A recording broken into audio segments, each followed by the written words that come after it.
Hello, my name is Midro Kovacevic, aka Real Soviet Bear. So Real Soviet Bear is the online handle, the Midro Kovacevic is the real name. I'm a game designer in AAA. I currently work in Stockholm for Starbreeze as a game designer. And I've been in the industry for 5 years. I've worked in Serbian companies, which were Starbreeze, a Swedish company. Before that, I used to be a games reviewer and writer for Serbian magazines and online websites. And in my spare time, I'm also a streamer, sometimes a Let's Player. I stream a lot on Twitch and make avant-garde videos on YouTube when I can. So before we start here, I'm just gonna explain to people where the Balkans are. I promise this will be a very short crash course because I know nobody wants a history lesson of this type. They want video games. Just going quickly over this. So these are the Balkans. This is Europe. You can see it with Italy on the left. This is ex-Yugoslavia. This is mostly the area I'll be touching upon. This was a coalition of countries and included Serbia, Montenegro, Bosnia and Herzegovina, Croatia, Slovenia, and Macedonia. For most of the area's history, it has been occupied by the Ottomans for several centuries. And then in the early 20th century, there was the first Balkan War, where everybody in the area kind of took advantage of the Ottoman Empire growing weaker and rebelled and freed the area. Immediately after the first Balkan War, the second Balkan War happened because the people who liberated themselves from the Ottomans couldn't agree on borders, so they started fighting against each other, mostly against Bulgaria. Then shortly after that, Bosnian Serb Gavrilo Princip shot Archduke Bishop of Austria, Franz Ferdinand, and started World War I, or that was used as the excuse for World War I. Essentially, Austria kind of went in and basically took over Serbia in the area. Then after World War I, we had World War II. Serbia was actually in the Axis for 2 days. Then a coup overthrew the government, and we joined the Allies, and were surrounded by Axis countries, so that was also a very fun time. After World War II, this guy, Tito, took over, was president for life. He basically was the one that formed Yugoslavia in a way, and all those countries I mentioned earlier were a part of Yugoslavia. And while he was communist, he didn't join Russia, nor did he join the West. He kind of started his neutral coalition and tried to play both sides. He died in 1980. After he died, that left a power vacuum, and a lot of cultural tensions led up to the Yugoslav wars in the early 90s between Serbia, Croatia, and Bosnia. And disclaimer, this photo is from a movie set during that period, not an actual photo of that war. And then after that, in 1999, there were NATO bombings of Serbia for a few months because of various issues with Kosovo, and just the territory is still kind of in a politically sensitive area, but essentially that happened because of that. And after that, Yugoslavia stopped being Yugoslavia as a name. It was Serbia and Montenegro, and eventually Montenegro also left, so now it's just Serbia, and there's a bunch of these countries that I mentioned all over there. Why this is important is just to give everybody kind of a cultural context, because a lot of these things I'm going to be talking about aren't really in a vacuum, and a lot of them actually influence how gaming existed in the area and the region.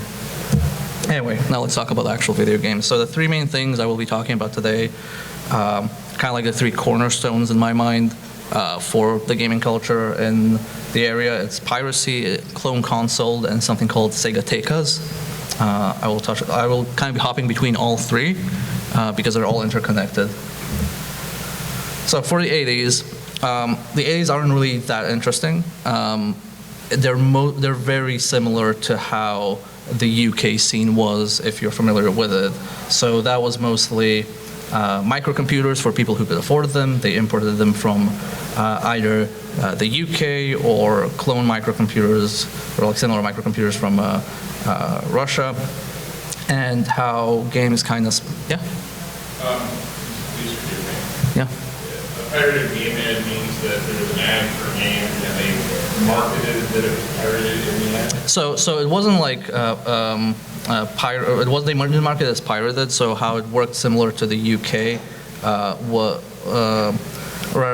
you have a magazine like the one pictured here called Segatekas, which means World of Computers, and there were personal ad sections in it. And because there wasn't any real copyright law, what people would just do is, oh, I can sell you games, like call me, I'll tell you which games I have, and you just send me a receipt and I will send you the games by mail. And nobody really like used the term like, oh, this is a pirate or illegal game. It was just like, this is how you get games. Like people weren't really concerned with having like a boxed copy or anything like that, because this is just like how people knew about games. They advertised it as a game by email? Yeah, just buying games by email. And there will be like a Q&A section after this, so I will like answer all questions in detail as well. So, like I said, you'd basically go through the magazine and you'd see various ads telling you how you can get the hottest games.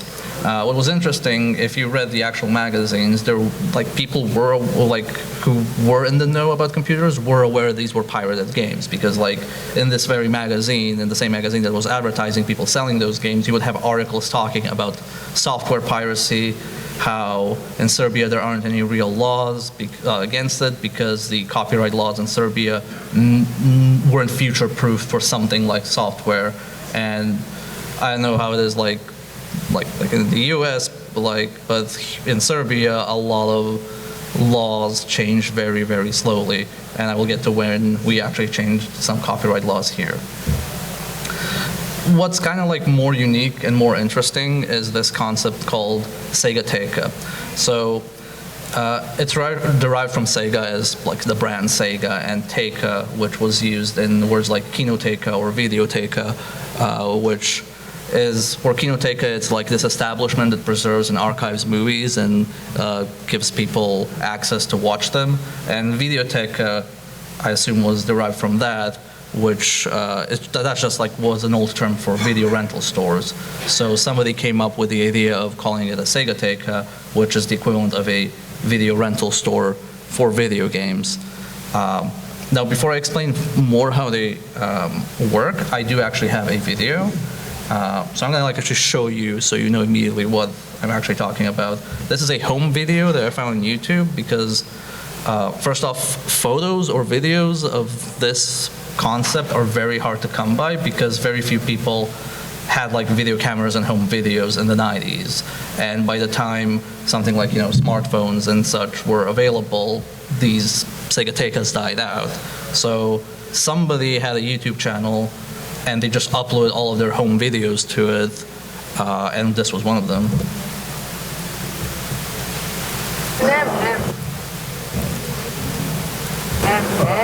Zašto da ne? Gotovo, gotovo, gotovo. Evo, dakle da ide. Reklamicu, morali smo putno dale tu. So he's referring to this, it's like Sega there as an advert to like let people know, hey, there's Sega stuff here. This is basically some of these like small like shed or garden areas. You can see these two kids, they're playing on the system that's on the left. And here on the right, you can see these hooked up with various systems.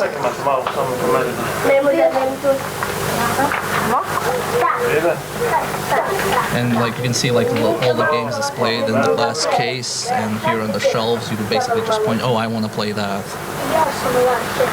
And you pay by the hour, and they would just put it in and you can play that for an hour or swap games at some point.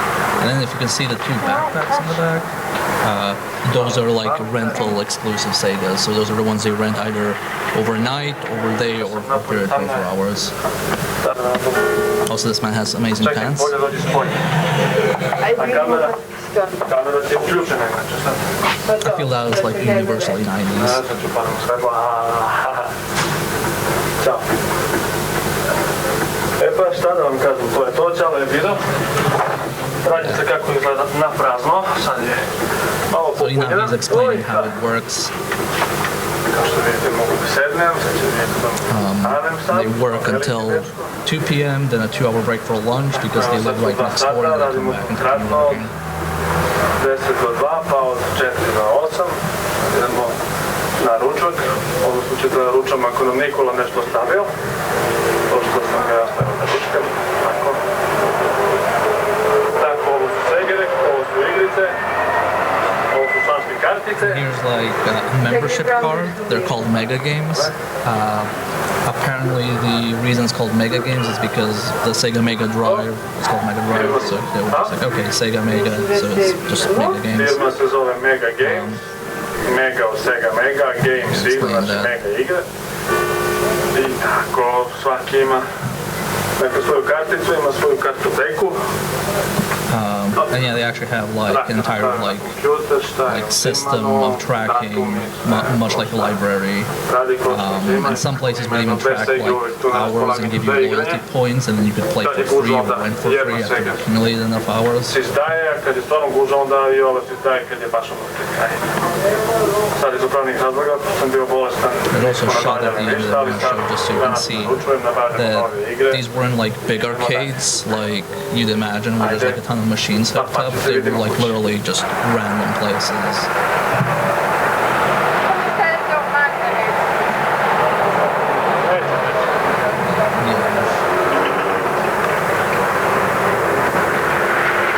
So he'll turn around and you'll just actually see like how this is like the most random place.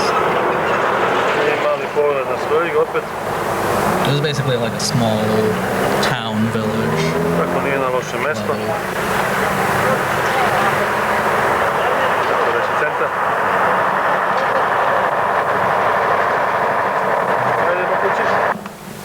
And these were in the most random places because, like, I remember in my hometown, they were like in like very narrow streets, and it was just, you know, this person lived next door, and they repurposed this space they had and just decided to earn a bunch of money. And it was usually people who already had a lot of money because you were importing something that's essentially a luxury item from abroad, and then cashing in on other people not being able to afford that, as it usually goes.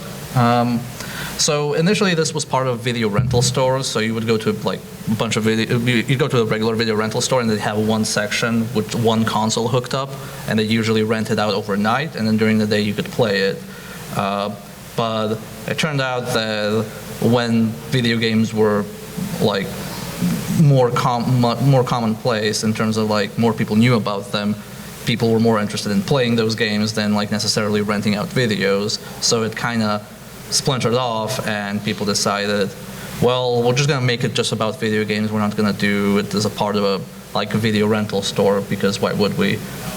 Why invest in like having like a bunch of VHS cassettes when you don't have to? Also, for reference, all the videos in the VHS clubs were also heavily pirated, so it was pretty commonplace. We did have normal arcades as well. Now, if you recall, I mentioned that we had like a war in the 90s, and like the entire like part of like the bombing at late 90s. Because the currency was so volatile, it eventually reached hyperinflation, and it had to just be like killed, and they started a new currency. And when I say hyperinflation, I mean like you'd have a $1 trillion note, a trillion dinar note, sorry, that kind of like ridiculousness. So because of that, we didn't have something like you use dinar quarters, you use like just regular tokens. There were these really crude like metal coins, and you just basically, depending on what the currency was doing, they would cost a different amount, and you could get one play from that. Now, as far as piracy goes, piracy kind of dictated which systems were the most popular. So the easier the system was to pirate for, the more popular it was. So the Mega Drive or the Genesis had a very vibrant pirate scene. A lot of the cartridges that were in circulation were pirate cards. but the Super Nintendo didn't. And that kind of was reflected in the pricing. So if you wanted to play an hour of a Mega Drive, it would actually cost less than a Super Nintendo, because the Super Nintendo was viewed as the more powerful console, which it was, and that was marketed that way. But part of that was also because getting cards for Super Nintendo was much harder. And usually, even though it was called a Segateka, you would see a mix of Genesis consoles and Super Nintendos. And Piracy wasn't this like back alley thing. Like I said, for a lot of people, Piracy wasn't like, oh, this is like a fake card, so like this is a pirate card, what I'm doing is illegal. No, that's just like how people assume things work, because Sega didn't have an official market. Nintendo for the longest time didn't have an official distributor in Serbia, so for them this was how things just worked. And to just show you how it was like an open thing, the lead gaming distributor of the 90s actually had commercials on national TV, and we're going to look at some of them. We're going to look at this one. This one is specifically for the Game Boy. So when they became the official distributor for Nintendo, they were able to like sell and push Game Boys and Super Nintendo consoles, but they also still sold pirate cards regardless. And also, like later in the Wii era, offered services to like, you know, sell consoles with a modded chip on them, even though they were still the official distributor. It was really weird. But anyway, I guess just pay attention to the games this kid is playing. Sorry, I'm gonna put it here. I don't know if actually how much it will come across, so let's try it. Kada igram svoj Game Boy, meni nije dosadno. Svuda nosim svoj Game Boy, kompjuter ne bih mogao. Kada igram Super Mario, sve bih zanemario. Sada imam svoj Game Boy i opet sam pobedio. Game Boy. Beosoft, više od video igre. Sega Mega Drive 2. I uživanje može da počne. So that was their shorter commercial when they couldn't afford the longer blocks. But as you see, like they openly advertised like 15-in-1, 32-in-1, and other Game Boy multi-cards that were common and, well, illegal. But they weren't illegal in Serbia, so it was fine, technically speaking. Let's look at the second ad they have. This is more of a remix ad, but it still gets the points across. Dobrodošli u Beosoft. Dao mi je Tetris, Beosoft. Dao mi je Gameboy, Beosoft. I Sega Mega Drive 2, Beosoft. Sve ono što volim, Beosoft. Hotline nedeljom, Beosoft. Za savete i kvarove, Beosoft. Uvijek novi cartridge, Beosoft. Zamena uz doplatu, Beosoft. Sve moguće igrice, Beosoft. Sve ono što volim, Beosoft. Više od video igre. Beosoft 421 355. So these ads are courtesy of SegaRetro.org, and if you look at their page for Beosoft, by the way, Beosoft is derived from software. Beo is derived from Belgrade Serbian name Beograd. So usually, if you had something that was meant to be like located in Belgrade and you wanted to give it a snappy name, you would call it the Beo something. But if you look at like their page, you can even see like photos of Sega cartridges, and you'd see the pirate ones and the original ones, and they'd both be sold kind of equally because they have like the official Beosoft stamp. So they basically sold pirate cards, and nobody cared because they were cheaper, and they worked, so nobody questioned their quality. Go back to this. But then, if you couldn't afford like the consoles because it was still a very luxury item, you had to like resort to something a bit cheaper and like something you can still like actually like afford. To kind of like put it in perspective, like because in that era it's kind of like similar to now, where like a lot of people who had money had a lot of money, and most people didn't really have almost any money. So if you want to buy like a clone NES console, like the one on the right here, it costed like a fraction of the original console. So the three actually I wanted to show off are the Rambo. So the Rambo is a Atari 2600 clone console. I've seen it a few times. I don't know how actually popular it was. And the one on the right is called the Terminator 2. And that is a NES clone. So the weird thing about these two is I have this theory that the Rambo was just like somebody thought of a name and called it a Rambo, but then the Terminator was like, oh, who's stronger than Rambo? I guess the Terminator. And they just called it that. That's just a theory, so I'm not sure if that is actually accurate, but like I'm not sure how to find otherwise sensible logic to the names. And you can see like in the little corner 9999 in 1, so the Terminator had a bunch of multi-cards, but what it also had was something we called originals, which were still pirated cards, but those were cards that had few games, like 1, 2, or 3. Generally, the rule was the less games it had, the better. Because if you have like, you don't have like 10,000 games in one card. What you have is like a list of games and they loop. And sometimes it was just like a list and it gave you the same game. Sometimes they were actually kind of modified. So there was this one NES Circus game that I can't remember. The one where you like go on a tightrope and then go on the balance balls and stuff like that. So for example, that one had different, on one card had different listings, and depending on which listings you picked, that determined the first level you started at. And then there was, in one of the, I think like 10 million in one or something like that, there were several lists of Mario, but each listing had like a letter at the end.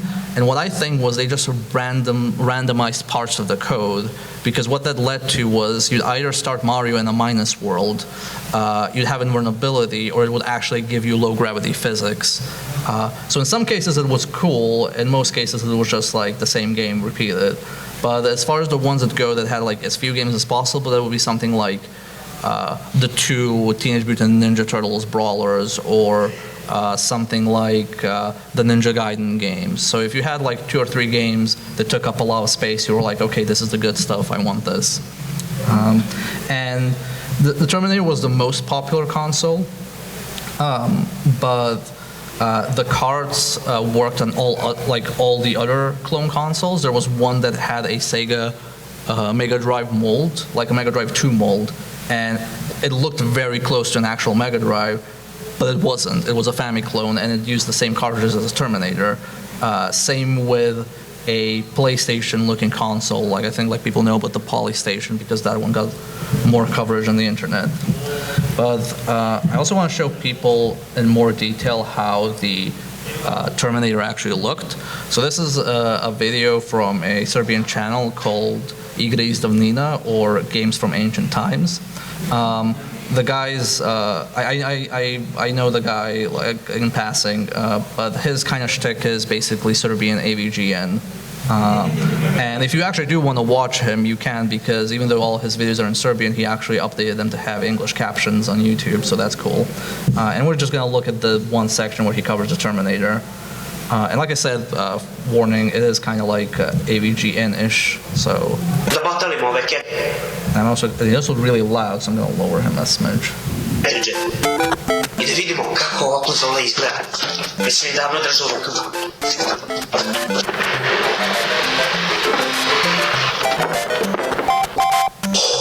Vidite ovo? Pištolj! It's a really good gun. Hajmo polako. Ova seksi crna konzola stvarno dojajno izgleda. Ima 2 velika plava dugmeta, jedno je za paljenje i drugo za restart. I naravno mehanizam za izbacivanje cartridža. Imam nekoliko džojstika uz ovu konzolu. Svi su manje više istog dizajna, sa manjim razlikama. Naravno, svi imaju 6 dugmića plus strelice. Što je zanimljivo, neki džojstici imaju i priključak za slušalice, mada ja to nikad nisam koristio kao klinac. Čak sam dobio jedan par slušalica, mada nisu ni za kurac. Nisam ih ni testirao, ni ne želim. Pogledajte na šta ovo liči. Ko zna gde su bile svih ovih godina. Bolje da ih ne pipam. A sad da se vratimo na džojstike. Malo me nervira što su start i select u malom udubljenju. Možda i nije toliko loša ideja da ih ne bi slučajno zakačili u toku igre, ali u nekim igrama se select koristi i kad pokušam da koristim to dugme, naravno ne uradim ništa, zato što moji veliki ćevapi ne mogu da uđu u to malo udubljenje. Moram nekako da izvrćem ruku kako je pritisnuto jedno jebeno dugme. Na ovom drugom džojstiku je još gore. Isto ima to malo udubljenje, ali dugmići su još spušteniji, pa je još teže doći do njih. Jedna stvar, ovaj džojstik nema priključak za slušalice, ali ima rupu za to. Mora da je neko to odvalio. Ovaj treći džojstik, hvala Bogu, nema to glupo udubljenje, ali isto tako nema ni dugme, tako da je malo beskoristan. Mora se to nekako da namestim. I naravno imam pištolj, što je najverovatnije najmoćnija stvar ovde. Izgleda kao neko svemirsko oružje. Ali imam samo jedan problem, kabel mu je prekratak. Šta je ovo? Nema ni metar. 80 cm je dugačak. Da, merio sam, a pištolj ima oko 30 cm, što znači da je svega imaš oko 40 cm udaljenosti od Sege.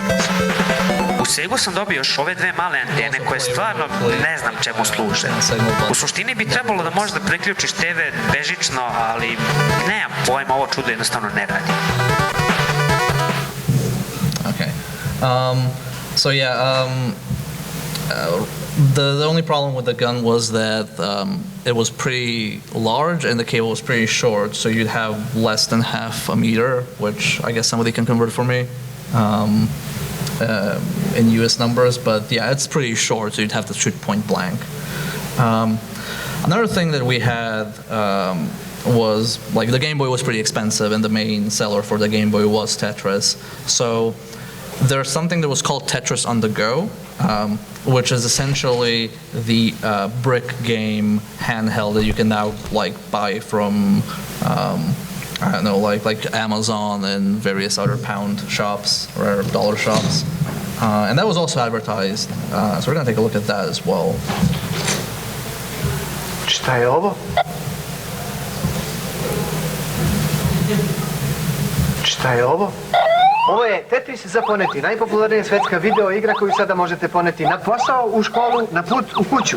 Tetris za poneti. Nije skup, stane u ruku i ima baterije. Tetris za poneti možete naručiti na ove brojeve telefona, mi će vam ga doneti kući, a vi ga nosite gde hoćete. Tetris za poneti. To je sad hit. So the one that showed here was the first one that was available for purchase. And that one was a bit more expensive because it was new, but very quickly when I guess people learned that, oh, this is actually popular here, they started importing lower quality ones, quote unquote. They were much cheaper, so you could buy them at fairs, at stores, and whatnot. And they didn't just have Tetris.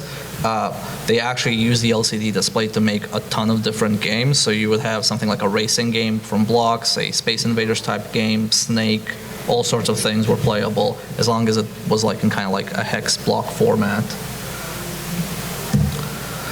So, like I mentioned earlier, piracy wasn't really like a thing, quote unquote, because there wasn't any law against it, at least for software. That kind of changed when they did introduce the Copyright Act around like early 2000s. And that was a really big deal for around a year.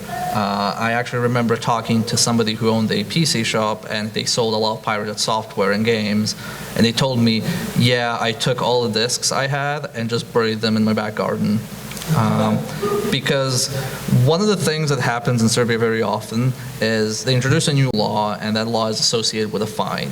And then they crack down on it extremely hard for around 6 to 12 months, just to like cash in on everybody who wasn't warned or tipped off in advance. And then after that, there's less of a crackdown on it unless you like make someone in the wrong place mad, and then they have connections, and those connections just crash down on you.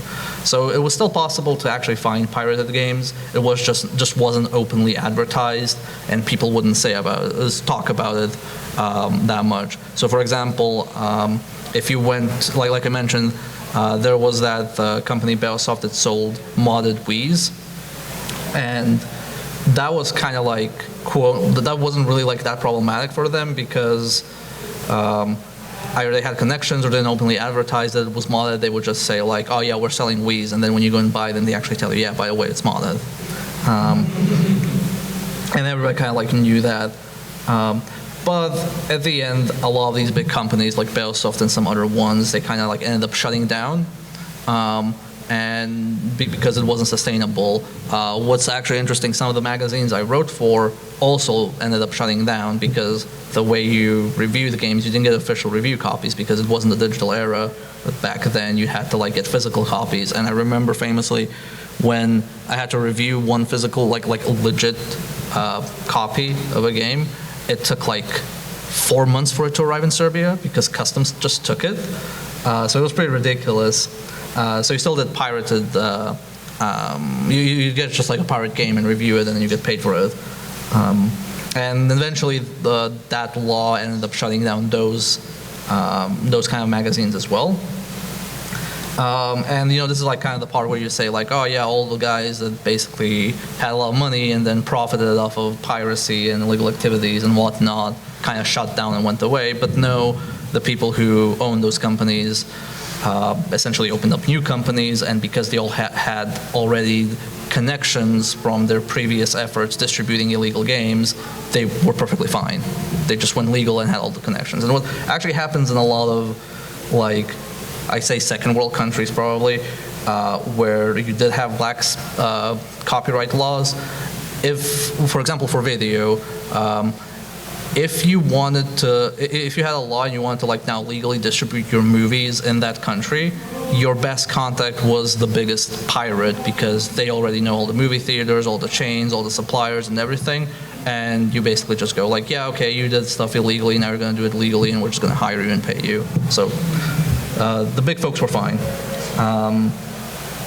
There was also to kind of like illustrate to you how like the levels of how okay it was and not okay to pirate and how law was enforced. There was one time when there was this place in Belgrade where they sold pirate discs, and there was not like a store that sold pirate discs, but like people would come and open stands, and it's just like, okay, here's my box of like pirated movies and games, and go ahead and buy it.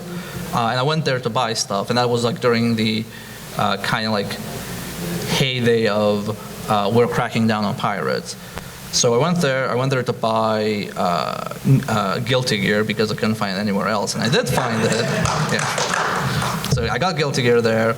I literally got the disc, exchanged the money, turned around, and then the lookout for the area, which I'm assuming everybody was paying, gave the signal that the cops were coming. And there was complete chaos. Everybody was grabbing boxes, running to their cars, tripping over, and there was this one guy who tripped in front of me, and his entire box just like went down, and he just grabbed what he could and started like throwing it in the bushes. And in front of me, like he didn't notice, there was like there was Alien vs. Predator 2. And the thing about games on discs was you paid by the disc. So you didn't like go like, oh, I want this game, okay, it comes on 2 or 3 CDs or whatever. No, it's just like one disc costs like 100 dinar, and then if it's a very long game, like, I don't know, Myst or Phantasmagoria or whatever, then you're gonna pay a lot of money. But if it's like a smaller game, like 1 or 2 discs, then you pay less. And Alien vs. Predator was in 2 discs. So that was very enticing. But I didn't get it at the end because I had already played it before. And also I'm not gonna go on the morality of stealing from pirates, so that's like a completely different thing. But okay, so what happened during the heyday of like the Copyright Act was a lot of places shut down, but like I said, up until that point, consoles were a luxury, PCs were also a luxury. But I don't know what exactly changed. It probably was part of like some distribution agreement that PC shops ended up having, but you could more easily buy a PC in the 2000s than you could in like the 90s. It was also probably had to do with like importing stuff in the 90s was a nightmare. But how it went was, okay, well, people can't even afford legal software, right? How are we gonna sell like an entire computer to them? Like people don't have enough money. Just to give you an example, a PC was probably roughly like 10 salaries from my mom or something like that. It was ridiculous, and that was for an average PC. So what they did was they'd give people installments, like they could play in monthly installments. And that's kind of a thing that carried over from that communist period, because then when you bought stuff, you paid it in installments, and it was usually like, oh, you play this in 12 or 24 or whatnot installments. And that's how a lot of people bought furniture, TVs, and things like that. But when it got introduced to PCs, I got my first PC that was bought in like 48 monthly installments, and that was for an average powered PC. So my parents had to pay off like, I think it was like 36 installments. So by the time they paid off my first PC, it was already so old it had to be replaced. So they immediately went and bought a new one, and then it kind of like loops endlessly. But it allowed a lot of low-income families to get PCs, and it also replaced Segatekas for most part. So by the 2000s, like the PlayStation was like already like big, and even though they were still called like here, your parents probably called all consoles Nintendos. Where I'm from, they all called them Segas. Segatekas kind of turned into, I guess, Sony-tekas. They started calling them Sony Clubs instead. I guess to touch upon this, basically when the PlayStation came in, because it was so cheap to produce discs, it just replaced everything else. Like PlayStation was everywhere. Whereas during the 16-bit era, you had Mega Drive and Nintendo, and it's kind of like, okay, Nintendo cards are original, but the price difference is not massive between like pirate Sega cards and original Nintendo cards. The price difference between PlayStation 1 burnt discs and original N64 cards was astronomical. So finding a let's call them a Segateka, like finding one that had an N64 was very rare. You'd mostly see PlayStation 1, maybe sometimes a Dreamcast, but mostly PlayStation 1.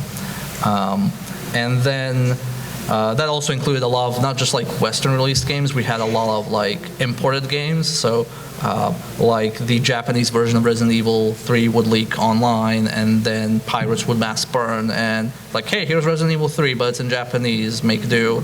And then after a few months, then they would get the English version. And it's also like notoriously how I managed to I can actually claim that my childhood game is Pepsi Man, even though it was a Japanese exclusive, because it was actually available where I was from. And then by the time like the PlayStation 2 came, so the Copyright Act happened during the PlayStation 1 kind of like era, and that shut down everything. And then after they loosened up on enforcing the copyright laws, there were a few PlayStation 2 Segatekas that like opened up, but because people had already had access to PCs, they just didn't bother. And it's also why, like in Serbia, there's still a very big mentality of, oh, PC is better than console. A PC can do anything that the console can.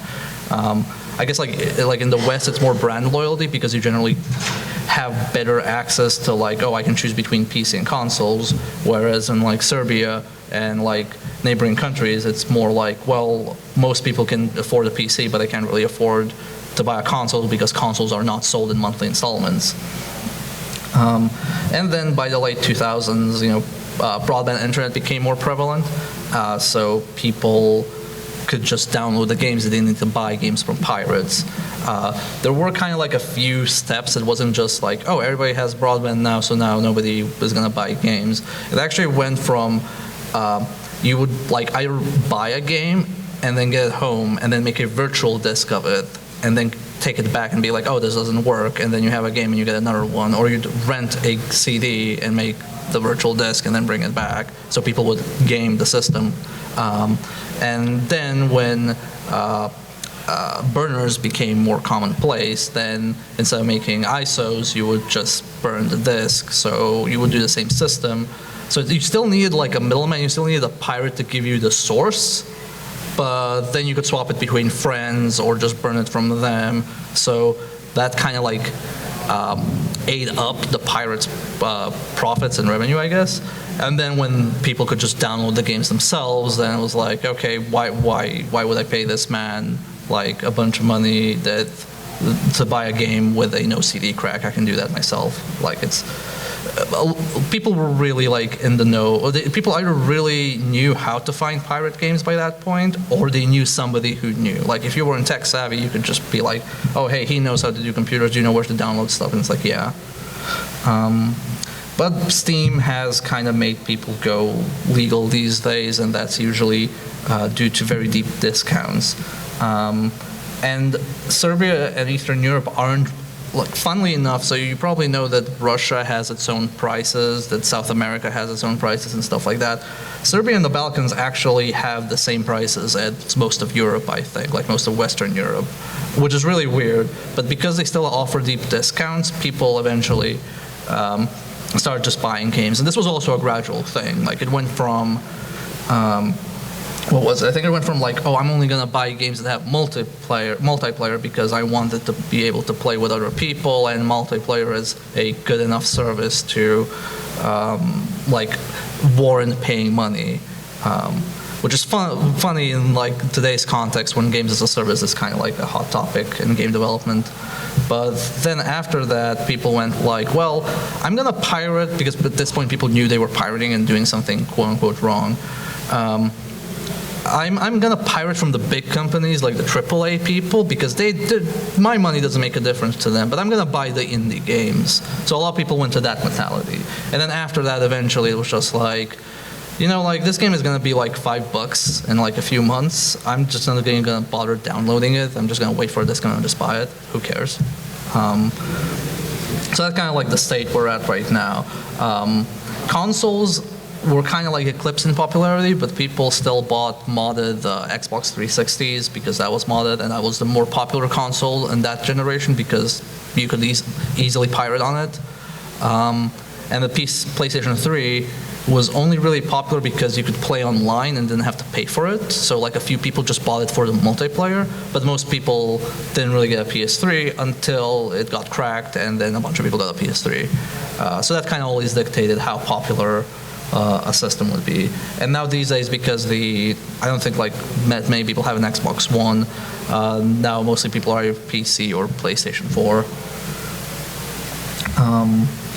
So just to wrap this up and just kind of like do the main takeaways, one of the reasons I wanted to talk about this is because right now in like gaming discussions, we know a lot about like the Brazilian and South American scene. We know a lot about like the Russian scene as well. All of this information is readily available to people, but a lot of the stuff from my area, I feel, is not really talked about because a lot of people that are my peers are kind of like, oh, well, everybody knows this, or this isn't interesting to people, or whatnot. And a lot of this information is getting lost. Like I said, the video of the Segateka, it took me a really long time to actually find that.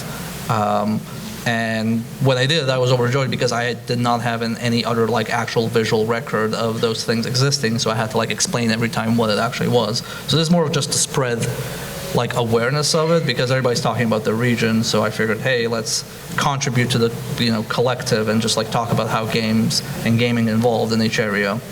And the unique location of where the Balkans are, that's always been this, like, not just like in modern times, not just like West versus East, like communism versus democracy, but even before then, during the Ottoman Empire, it was always this like crossroads in Europe.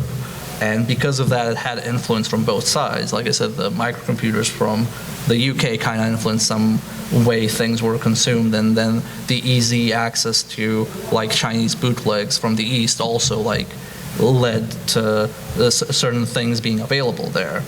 And because it was a poor country for most part, it created like unique formats for arcades. Like I said, the Segatekas, the only reason they exist is because people couldn't afford consoles, and there were so many of them, but because they could like afford a tiny fraction of what a console costs, like just to play for an hour or two, that created a market, because it's kind of like how people live for most part in the 90s. It's kind of like paycheck to paycheck. So, okay, I could buy like, a chocolate bar, or I could play an hour of a Sega or something like that. And then after that, PCs became kind of like the baseline platform for the area, and consoles are today still a luxury item. Yeah, that's it.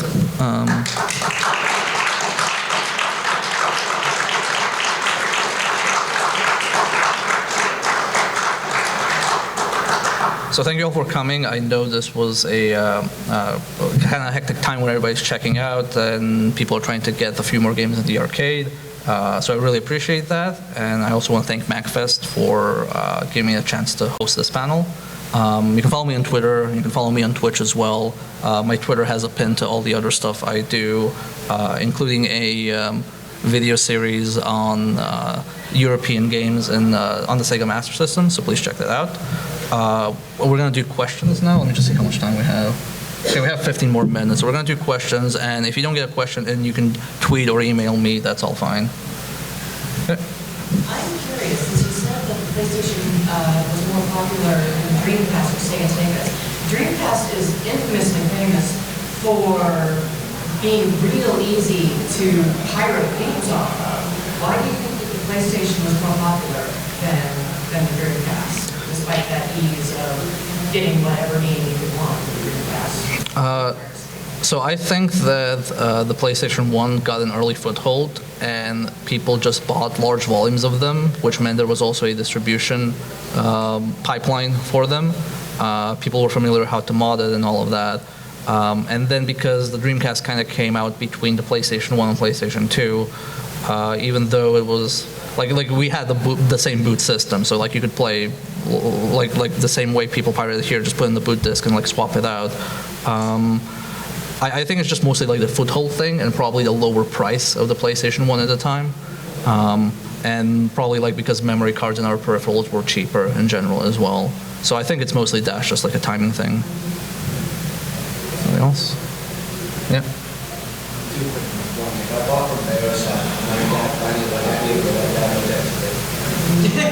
I guess if you could buy from Balesoft, you could probably afford to have a home PC. So probably you'd have a PC that. Were there any games in particular that were considered too difficult or possibly too controversial to put onto the market? No. You have? Yeah, so for the Chrome machine, somebody had to engineer the Chrome, somebody had to manufacture it. There's some Chinese writing on it. Mm-hmm. So was that stuff engineered in Serbia, Yugoslavia, manufactured in China, manufactured in Serbia? It was manufactured in, I think, China and Taiwan for most part, and then just like imported to various pipelines. So where I'm from, because I was close to the Bulgarian border, a lot of the stuff we got through Bulgaria.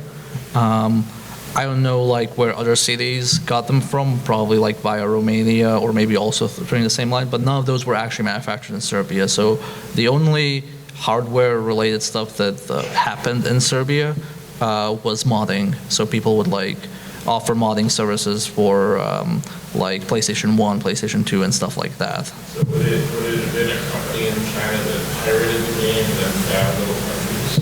Yeah, probably. Like I assume like a lot of that came from the east. So I don't think it came via Russia because we didn't have the Dandy. But I think like the way the carts work, they were probably compatible with the Dandy. Yep. You mentioned about most of the machines being Chinese imports. Was there really much in the way of like Serbian localization? Anybody who local shops were hacking around and what is multi-parts? Okay. So in terms of where there were Serbian localizations or hacks, not that I'm aware of. That there were some fairly recent like ROM hacks I've seen. Like I've seen a Legend of Zelda ROM hack that translates it to Serbian and Cyrillic script, but at the time, no. Everything was as it was, like either in Japanese or in English. I did run across a Resident Evil French copy at one point, but generally no. You have a question as well? I think that was my question. Oh, okay. Also, like, how much translation was there? So a lot of like Serbian people my age are very proficient in English, and a lot of that is mixed through TV and video games. So I learned to speak English mostly by watching Cartoon Network, and I learned to write mostly via playing emulated JRPGs. Okay, anything else? Yes. As far as the gaming culture of Serbia is concerned, we've seen a lot about how gaming culture came to Serbia and how Serbia consumed music. In terms of how Serbia produces games, or are there any titles that you think are sort of seminal works that are representative of Serbian culture? Okay, so the question is like whether there's anything Serbian produced game-wise that I think is noteworthy. Currently, the Serbian gaming scene is mostly either casual games or mobile games because essentially what happens is they have low cost of production and they have a high return, so you can easily do something like mobile games and get a publisher and just earn money that for the local area is quite a lot. Or you work as an outsourcing company because you have a lot of high-skilled people that can work for cheap for Western companies, and then you just basically you earn enough. You don't earn as much as somebody in the West would. You earn enough for somebody who lives in Serbia. There were some like core or serious games. There was a like chopper voice-controlled RTS game called Will of Steel. There was like an RTS sci-fi game. And I know there's like a few indie games now being developed, but there hasn't been anything that kind of like shook up the gaming scene, or that I think anybody would refer to as like this big thing. I'm sure a lot of the companies that work on those games refer to their games as, you know, like, oh, we started this, we introduced this or that. But in terms of like public perception outside of Serbia, I don't think there's anything quite yet that people would say like, oh yeah, this is something nobody knows. We don't have like our equivalent of a Witcher, for example. You had another question?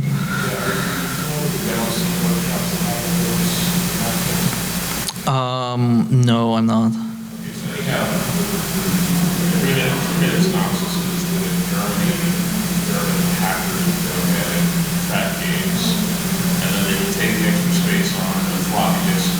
Oh, make the demo at the start with the trainers and the jingles, yes. But that, the weird part about it is that doesn't segue into it was the start of the electronic dance music.